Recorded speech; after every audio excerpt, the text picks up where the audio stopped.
আপনি হযরত মাওলানা দেলোয়ার হোসেন সাঈদী রাহিমাহুল্লাহর জায়গায় বাইতুল মুকাররমে জানাজা করতে দেন নাই। আজ মসজিদ শহরে এসে দেখে যান, আপনার অধিপতি এই রাজ্যে বাংলাদেশের জনগণ উপস্থিত হয়ে সেই জানাজার প্রতিশোধ নেওয়ার জন্য বাংলাদেশের প্রতিটি ইঞ্চি মাটিতে আমরা অবস্থান গ্রহণ করে তীব্র প্রতিশোধ গ্রহণ করা হবে ইনশাআল্লাহ। বাংলাদেশকে একটি মেধাহীন রাষ্ট্রে পরিণত করার ষড়যন্ত্রের অংশ হিসাবে 2009 সালের 25 এবং 26 ফেব্রুয়ারি সৎ, যোগ্য, দক্ষ, দেশপ্রেমিক 57 জন সেনা অফিসারকে হত্যা করার মধ্য দিয়ে একটা অন্ধকারের রাষ্ট্র এবং মেধাহীন রাষ্ট্র তৈরি করতে চেয়েছিল।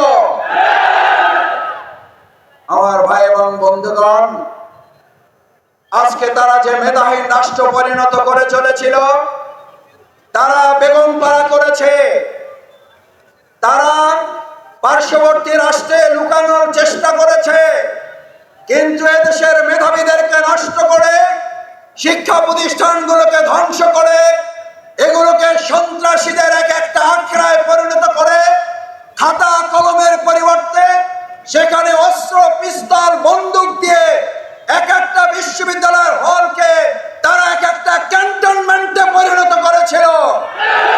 ভবিষ্যতে বাংলাদেশের সমস্ত বিশ্ববিদ্যালয় সৎ, যোগ্য, দক্ষ, মেধাবী নেতৃত্ব ছাড়া তাদের সন্ত্রাসের রাজনীতি আর চলতে দেওয়া হবে না, হবে না, হবে না। কারণ এই 15.5 বছরে তারা সবচেয়ে বড় ক্ষতি করেছে।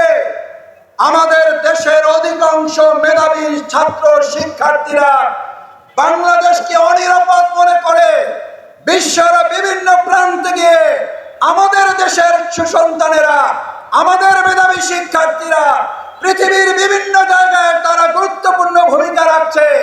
আর বাংলাদেশে অথর্ব নেতৃত্ব দিয়ে ব্যর্থ রাষ্ট্রে পরিণত করার দায়ে শেখ হাসিনাকে অবশ্যই ছাত্র জনতার কাছে জবাবদিহি করতে হবে।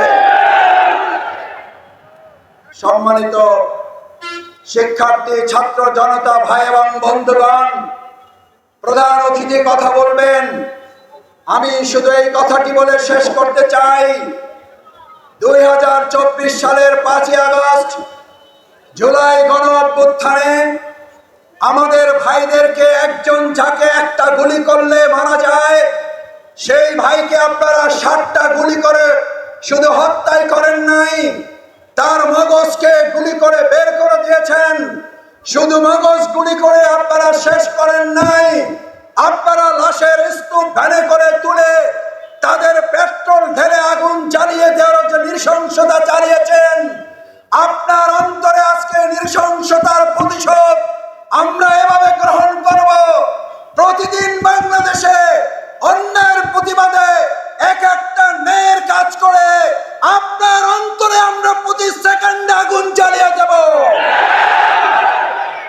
আপনি আমাদেরকে জানাজা বন্ধ করেছিলেন।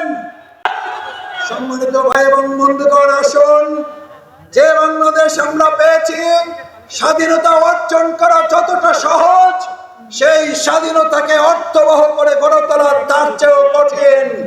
আমি শিক্ষার্থী, ছাত্র জনতার উদ্দেশ্যে জানতে চাই,